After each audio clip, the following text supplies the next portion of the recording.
persembahkan tubuhku sebagai persembahan yang hidup, kudus dan yang berkenan padamu, sebagai ibadah yang sejati. Bapa,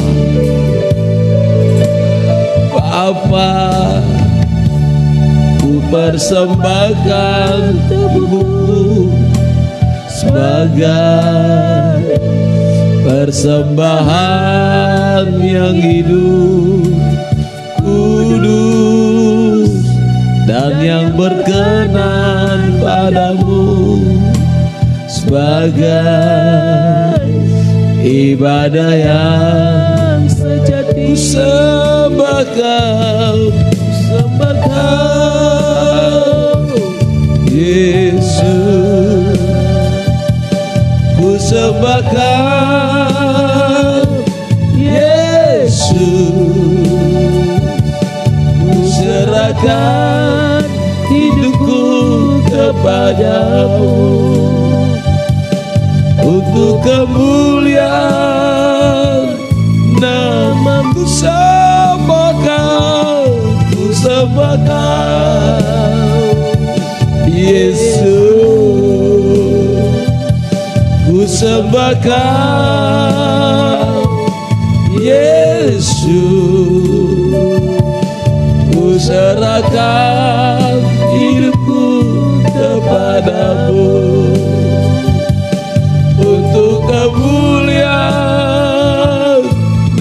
Ku sembah Kau, ku sembah Kau, Yesus. Ku sembah Kau, Yesus. Ku serahkan hidupku kepadamu untuk kemuliaan nama-Mu, untuk kemuliaan, untuk kemuliaan, untuk kemuliaan, untuk kemuliaan nama-Mu. Haleluya. Terima kasih Tuhan. Dengan apakah kami balaskan segala kebaikan-Mu, anugerah-Mu, pertolongan-Mu bagi kami, selain kami mempersembahkan tubuh kami ini sebagai persembahan yang hidup, yang kudus dan yang berkenan bagi Tuhan. Selain kami menyembah, meninggikan dan mengagungkan Engkau. Terima kasih Tuhan. Kami bersyukur buat pagi ini. Engkau memberikan kami kesempatan.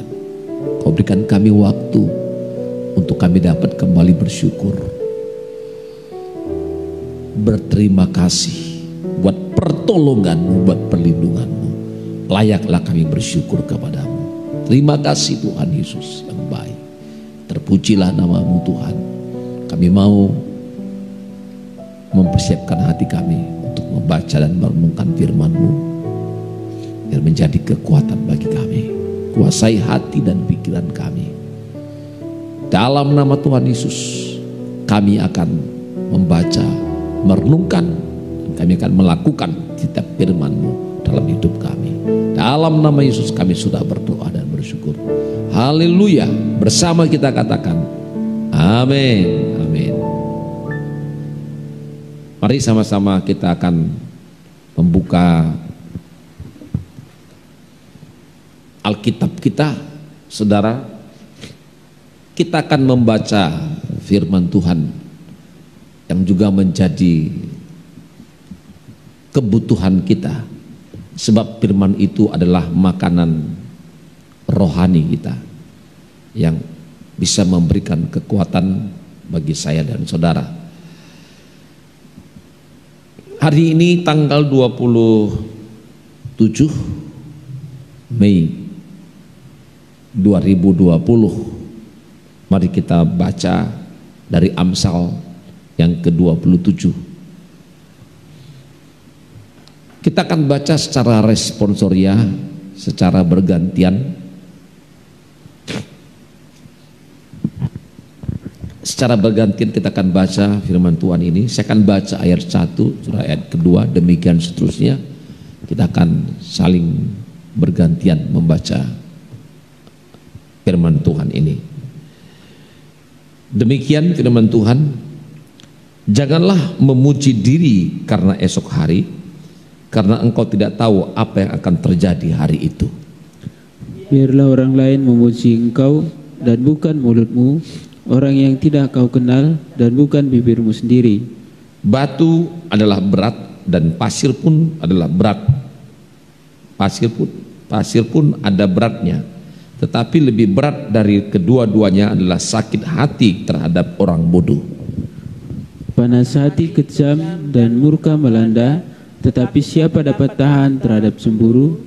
Lebih baik teguran yang nyata-nyata daripada kasih yang tersembunyi. Seorang kawan memukul dengan maksud baik, tetapi seorang lawan mencium secara berlimpah-limpah. Orang yang kenyang menginjak-injak madu, tetapi bagi orang yang lapar, segala yang pahit dirasakan manis. Seperti burung yang lari dari sarangnya, demikianlah orang yang lari dari kediamannya. Minyak dan wangi-wangian menyukakan hati, tapi penderitaan merobek jiwa. Jangan kau tinggalkan temanmu dan teman ayahmu. Jangan datang di rumah saudaramu pada waktu engkau malang. Lebih baik tetangga yang dekat daripada saudara yang jauh. Anakku, hendaklah engkau bijak, sukakanlah hatiku, supaya aku dapat menjawab orang yang mencela aku. Kalau orang bijak melihat malapetaka, bersembunyilah ia, tetapi orang yang tak berpengalaman berjalan terus, lalu kena celaka. Ambillah pakaian orang yang menanggung orang lain, dan tahanlah dia sebagai sandera ganti orang asing. Siapa pagi-pagi sekali memberi selamat dengan suara yang nyaring, hal itu akan dianggap sebagai kutuk baginya. Seorang istri yang suka bertengkar serupa dengan tiris yang tidak henti-hentinya menitik pada waktu hujan. Siapa menahannya menahan angin, dan tangan kanannya mengenggaminya. Besi menajamkan besi, orang menajamkan sesamanya. Siapa memelihara pohon ara akan memakan buahnya, dan siapa menjaga tuannya akan dihormati. Seperti air mencerminkan wajah, demikianlah hati manusia mencerminkan manusia itu. Dunia orang mati dan kebinasaan tak akan puas, demikianlah mata yang manusia tak akan puas. Kui untuk melebur perak dan perapian untuk melebur emas, dan orang dinilai menurut pujian yang diberikan kepadanya. Sekalipun engkau menumbuk orang bodoh dalam lesung, dengan alu bersama-sama gandum, kebodohannya tidak akan lenyap daripadanya. Kenallah baik-baik keadaan kambing dombamu, perhatikanlah kawanan hewanmu. Karena harta benda tidaklah abadi, apakah mahkota tetap turun-temurun? Kalau rumput menghilang dan tunas muda nampak, dan rumput gunung dikumpulkan, maka engkau mempunyai domba-domba muda untuk pakaianmu, dan kambing-kambing jantan untuk pembeli ladang. Pula cukup susu kambing untuk makananmu dan makanan keluargamu, dan untuk penghidupan pelayan-pelayanmu perempuan. Puji Tuhan, Bapak Ibu Saudara yang dikasihi Tuhan, pada pagi hari ini kita sudah membaca satu pasal dari kebenaran firman Tuhan. Ini boleh memberikan pengertian bagi kita, ya, supaya kita bisa selalu bertindak hati-hati.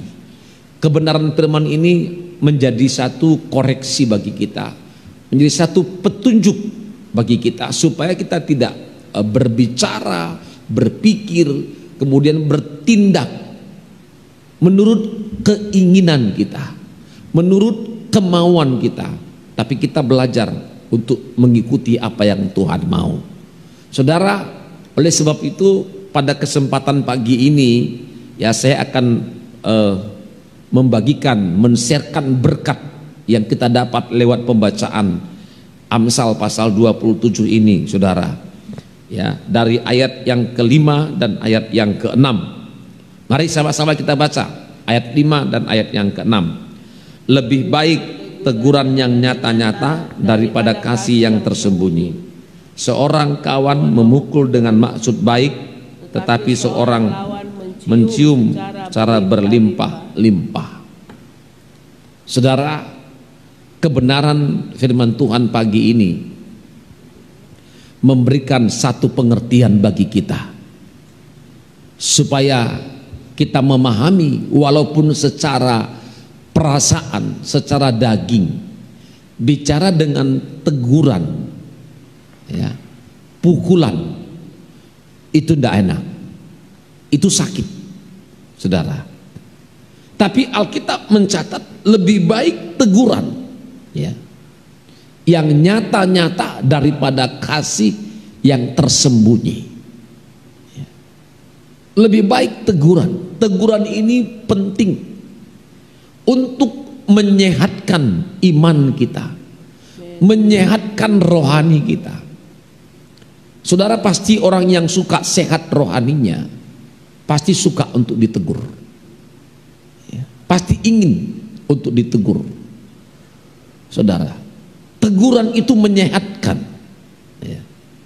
Maka dikatakan lebih baik teguran yang nyata-nyata ketimbang orang diam dan tidak memberikan teguran koreksi kepada kita, saudara. Tapi katanya dia mengasihi. Itulah kasih yang tersembunyi. Saudara, lebih baik sahabat yang memukul, ya, tapi dengan maksud yang baik.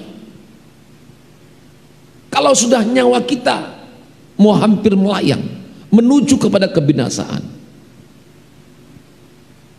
saudara, pastilah sebagai sahabat yang baik tidak akan membiarkan itu. Pasti dia akan menyentak, menegur, mengingatkan. Itu lebih baik ketimbang lawan tapi dia memuji-muji kita. Maka hati-hati dengan pujian. Hati-hati. Orang yang memuji-muji saudara itu belum tentu sahabat. Kadangkala musuh kita memuji-muji kita, saudara, ya, mencium kita. Bukankah kita tahu Yudas juga melakukan hal yang sama? Dia memeluk Yesus, mencium Yesus, tapi justru, saudara, niat hatinya busuk. Lebih baik pukulan, teguran, tapi dengan maksud yang baik. Sebab teguran itu adalah untuk menyehatkan kita. Saudara, kalau hari-hari ini masih suka ditegur, itu berarti sehat. Saudara, sehat. Makanya kalau kita mau datang beribadah kepada Tuhan, kita cek, saudara, kalau gereja kita tempat beribadah itu firman-Nya hanya memuji, ya, hanya menyanjung, hanya bicara soal berkat tapi tidak mengoreksi, itu perlu dipertanyakan. Hanya menyenangkan telinga ini roh akhir zaman akan seperti itu, saudara. Bahwa pada hari-hari terakhir orang akan suka mencari guru pengajar yang menyenangkan telinganya. Saudara harus temukan khotbah-khotbah yang mengoreksi kehidupan kita. Itu berarti kita disucikan, dikuduskan, kita diubah, kita dididik, kita dilindungi. Teguran itu mendidik. Teguran itu mendidik kita ke jalan kehidupan. Teguran itu melindungi kita, saudara, melindungi kita. Makanya siapa yang tidak suka teguran itu dungu, karena akan menuju kepada kematian. Saudara, di dalam Amsal pasal 6, kita lihat dulu Amsal pasal 6. Amsal pasal 6 ayat 23 sampai dengan 24. Amsal 6 ayat 23 sampai dengan 24. Saya akan bacakan kepada kita. Karena perintah itu pelita dan ajaran itu cahaya, dan teguran yang mendidik itu jalan kehidupan. Ya. Jadi teguran yang mendidik itu adalah jalan kehidupan. Kalau kita mau hidup, cintailah teguran, ya. Dan melindungi engkau terhadap perempuan jahat, terhadap kelicikan lidah perempuan asing. Teguran itu mendidik kita kepada jalan kehidupan. Teguran itu melindungi kita supaya jangan sampai kita terjebak dengan hal-hal yang manis, tapi justru akan membinasakan hidup kita. Maka jangan pernah, saudara, keberatan. Mungkin kadangkala dalam penyampaian firman itu kita terkoreksi. Itu lebih baik, saudara. Berarti firman itu sedang mengerjakan hidup kita. Jangan pernah benci teguran. Jangan pernah benci teguran, karena teguran itu adalah mendidik kita. Teguran yang mendidik itu membawa kita kepada jalan kehidupan. Teguran bukan mempermalukan. Alkitab telah mengatur segala sesuatu, bagaimana cara kita menegur. Menegur dengan kasih, menegur dengan kesabaran, menegur dengan kelembutan. Menegur lewat tampilan firman yang disampaikan kepada kita. Dan teguran itu mendidik kita pada jalan kehidupan, melindungi kita. Jangan pernah kita benci. Itu sebabnya dalam Amsal 12 ayat yang kedua, Amsal 12 ayat yang kedua dikatakan, ayat yang kedua, Amsal pasal 12 ayat 1, ya, ayat 1. Siapa mencintai didikan itu mencintai pengetahuan, tetapi siapa yang membenci teguran adalah dungu. Dungu ini yang tertulis di Alkitab. Saya sampaikan kepada kita apa adanya di Alkitab. Terlepas dari orang lain suka atau tidak suka, tapi itulah kebenaran, saudara. Orang yang nggak suka teguran itu dungu. Kenapa? Dia sedang menghancurkan hidupnya. Kenapa orang yang mau dididik kepada kehidupan dia benci? Dia sedang ditolong, kok dibenci? Dungu itu. Dungu itu dibawa daripada orang bodoh, saudara. Hampir-hampir ya menyerupai dengan idiot.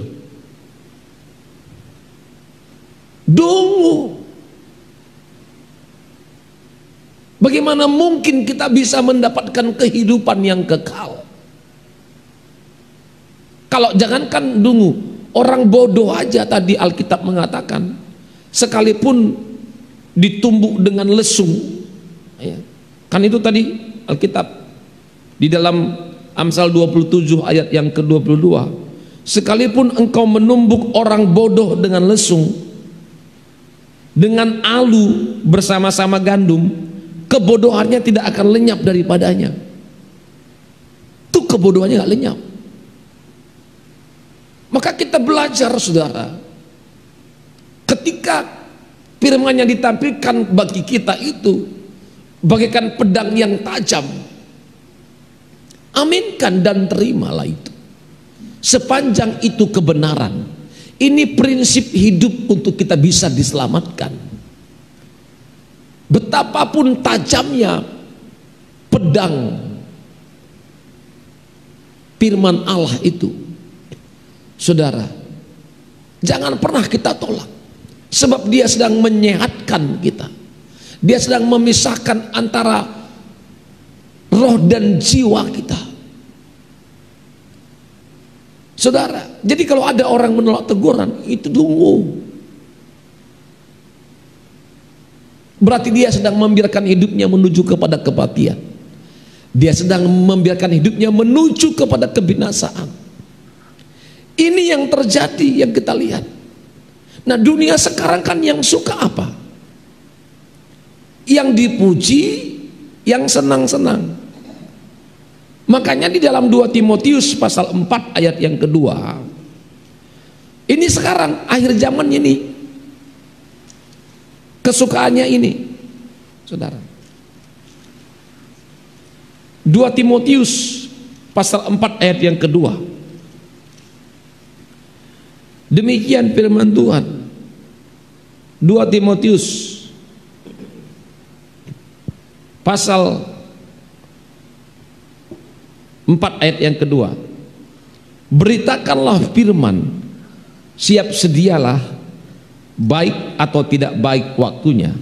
Nyatakanlah apa yang salah, tegurlah dan nasihatilah dengan segala kesabaran dan pengajaran. Kita harus mencari bobot firman yang seperti ini. Kalau kita mau menuju kepada kehidupan, jangan cari firman atau jangan cari khotbah-khotbah yang hanya menyenangkan telinga. Jangan cari, tapi carilah pemberitaan firman yang menegur, yang menyatakan kesalahan, yang menasihati. Sebab akhir zaman, ayat 3, silakan dibaca ayat 3. Karena akan datang waktunya, terus orang tidak dapat lagi menerima ajaran sehat. Enggak lagi menerima ajaran sehat. Akan datang waktunya orang tidak dapat lagi menerima ajaran yang sehat. Ajaran yang sehat itu adalah ajaran yang menyatakan kesalahan, ajaran yang menegur, ajaran yang menasihati. Itulah ajaran yang sehat. Ajaran, sekali lagi, ajaran yang sehat itu adalah ajaran yang menyatakan kesalahan, ajaran yang menegur, ajaran yang menasihati. Tapi akan datang waktunya orang tidak dapat lagi menerima ajaran sehat. Lalu apa yang dia cari? Terus, tetapi mereka akan mengumpulkan guru-guru menurut kehendaknya, iya, untuk memuaskan keinginan telinganya. Iya, mencari guru-guru, pengajar-pengajar, pengkhotbah-pengkhotbah yang hanya menyenangkan telinganya. Yang hanya menyenangkan telinga. Jangan cari pengkhotbah, pengajar, guru-guru yang hanya menyenangkan telinga. Itu hanya mempercepat, menghantar kita kepada kematian, kepada penghukuman. Tapi carilah pengajar, guru-guru yang betul-betul menyatakan kesalahan kita, berani menegur kita, berani menasihati kita. Sahabat yang baik, dia memukul kita dengan maksud yang baik, daripada lawan yang mau menghancurkan kita tapi mencium kita, memuji kita. Lebih baik teguran yang nyata-nyata daripada kasih yang tersembunyi. Akan datang waktunya di akhir zaman ini, orang tidak lagi suka dengan guru-guru, dengan pengajar-pengajar, dengan pengkhotbah-pengkhotbah yang menyatakan kesalahan, yang menegur, yang menasihati. Tapi orang akan mencari guru-guru menurut kehendaknya, keinginannya. Mereka tidak lagi mencari kehendak Tuhan, tidak mencari lagi keinginan Tuhan, tapi mereka hanya mengikuti kehendaknya dan untuk memuaskan telinga, memuaskan telinganya. Jangan cari, ini kita sudah berada di akhir zaman, nggak lagi waktunya untuk itu, saudara. Saatnya kita harus siap ditegur dengan keras, dididik dengan keras, supaya jangan sampai kita mati. Kalau sempat kita membenci teguran, kita akan mati. Makanya kita cari itu, saudara, untuk mengoreksi, menegur kita. Jangan yang memuaskan telinganya kepada dongeng-dongeng. Kan itu, coba teruskan. Mereka akan memalingkan telinganya dari kebenaran, Iya. dan membukanya bagi dongeng. Iya, mereka akan memalingkan telinganya dari kebenaran dan membukanya bagi dongeng. Dongeng itu cerita. Lebih banyak ceritanya daripada firman yang ditampilkan. Saudara, lebih banyak ceritanya, lebih banyak dongengnya daripada firman kebenaran. Mereka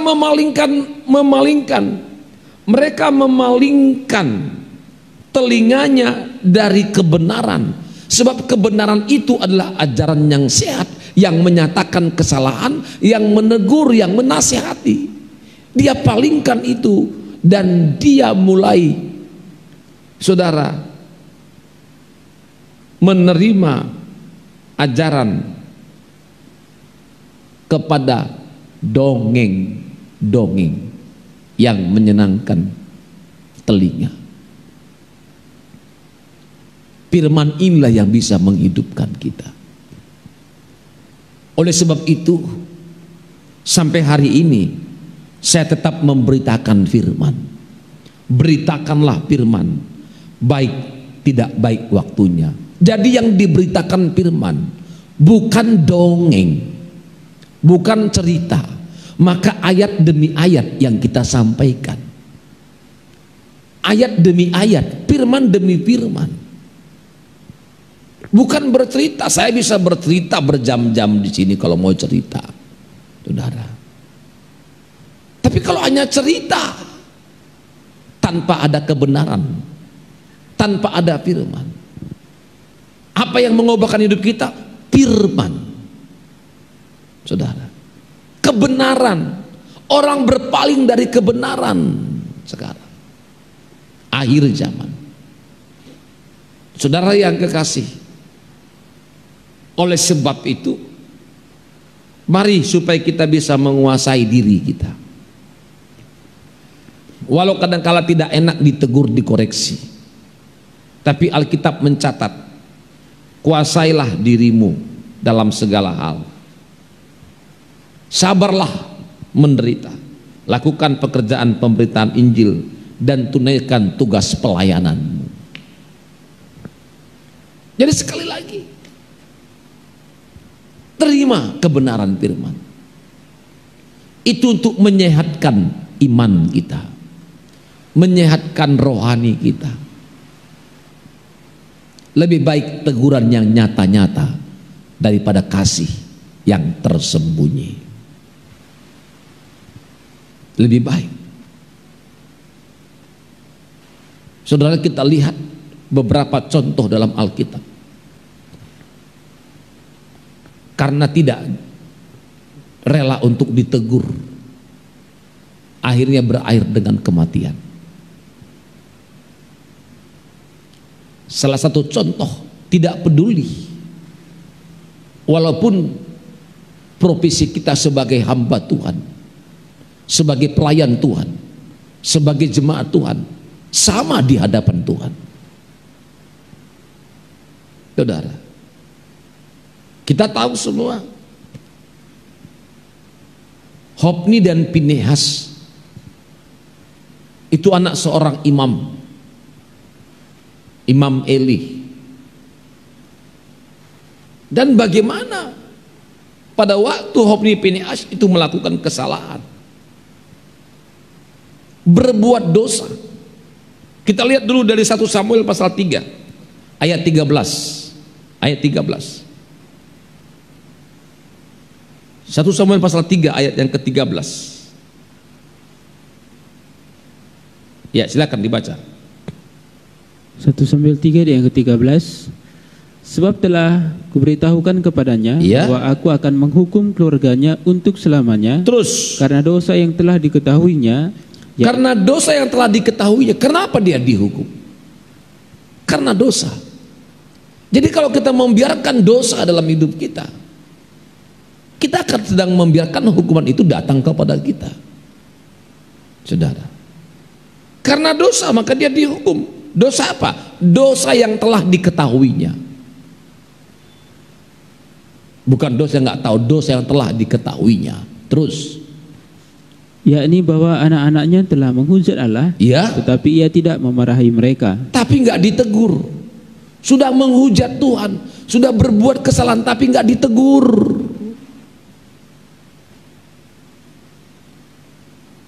Dan sama aja kita sedang membiarkan anak-anak kita menuju kepada kematian. Sama aja kita membiarkan sahabat kita menuju kepada kematian. Kalau engkau mengasihi sahabatmu, tegurlah dia ketika dia menyimpang daripada kebenaran. Tegur dengan kasih, dengan kesabaran dalam pengajaran, bukan dalam kemarahan, bukan, dalam kasih. Dan kita lihat bagaimana kemudian Hofni dan Pinehas ini mati mengenaskan. Anak-anaknya harus mati karena menghujat Tuhan, membiarkan dosa dalam pelayanan. Di mezbah Tuhan dia sedang menghujat Tuhan, tapi Imam Eli tidak menegurnya. Saudara, teguran itu mendidik kita, menyelamatkan kita dari kematian. Maka ketika firman Tuhan itu datang kepada kita, saudara harus bersuka cita menerimanya. Memang tidak enak ditegur, gak enak. Orang yang gak siap ditegur malah justru memberontak.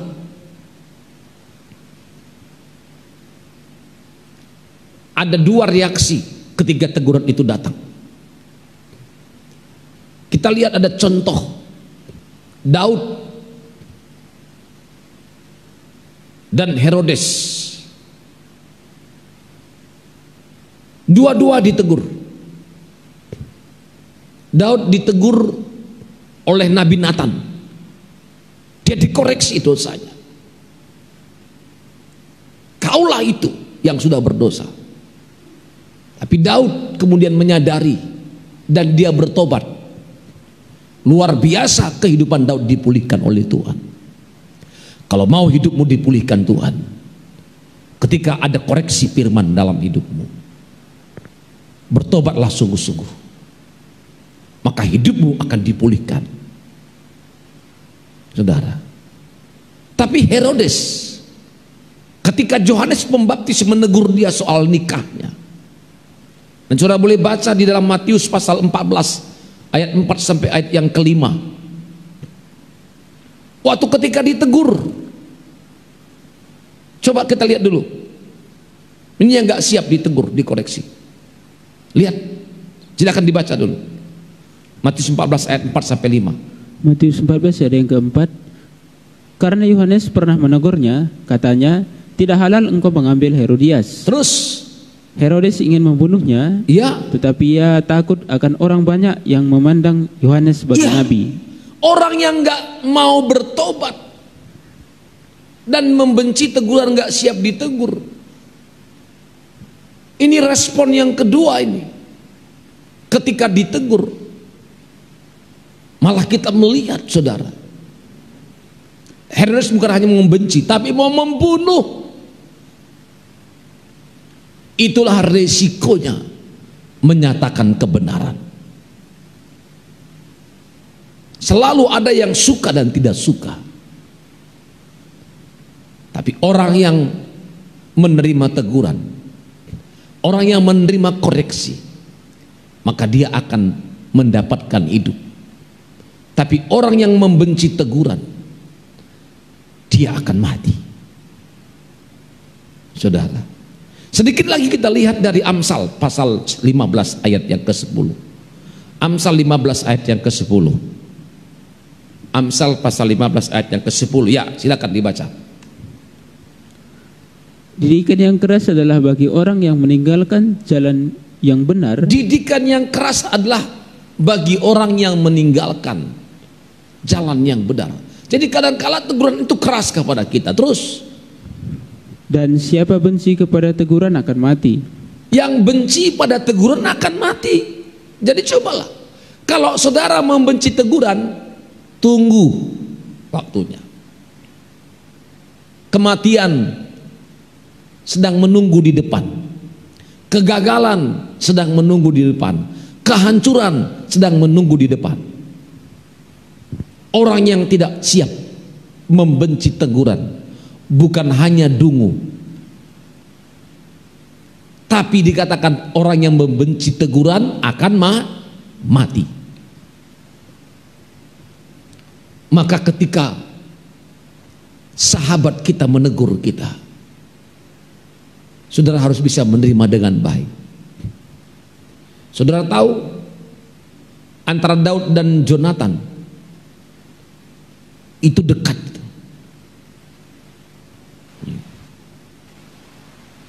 Itu sahabat. Mereka bersahabat dekat. Tapi justru Nabi Nathan menyampaikan kebenaran itu apa adanya, tanpa dia memikirkan persahabatan. Justru persahabatan dia itulah dia tunjukkan kasihnya dengan menegur Daud. Kalau engkau mengasihi sahabatmu, mengasihi saudaramu, tegurlah dia kalau dia salah. Mengasihi orang tuamu, sampaikan kebenaran, tegur, nasihati, berikan masukan, berikan pandangan dengan cara-cara yang bijak. Kita tidak berarti menegur sembrono. Ada hikmat yang Tuhan berikan bagi kita, pengertian bagi kita. Tapi jangan senang dengan orang yang memuji engkau, mengagumi engkau, dengan orang yang menghamburkan berkat-berkatnya kepadamu. Hati-hati, orang itu sedang menjebak engkau. Jadi kalau ada orang tidak mengoreksi kita, padahal kita sudah berjalan di jalan yang salah, Itu bukan sahabat. Kalau mau kenal sahabat, saat kita menyimpang dari firman, dari kebenaran, dia menegur kita. Itulah sahabat yang benar. Itulah sahabat yang nyata-nyata daripada kasih yang tersembunyi. Ingat, akhir zaman orang itu mencari guru-guru yang menurut kehendaknya untuk menyenangkan telinganya. Mereka memalingkan dari kebenaran kepada dongeng. Mereka tidak ingin lagi menerima ajaran yang sehat, ajaran yang menyatakan kesalahan, ajaran yang menegur, ajaran yang menasihati. Waspadalah dengan ajaran itu. Saya percaya ketika engkau tetap dalam kebenaran, engkau suka dikoreksi, engkau suka untuk ditegur, engkau sedang berada jalan yang benar, berarti iman saudara sehat.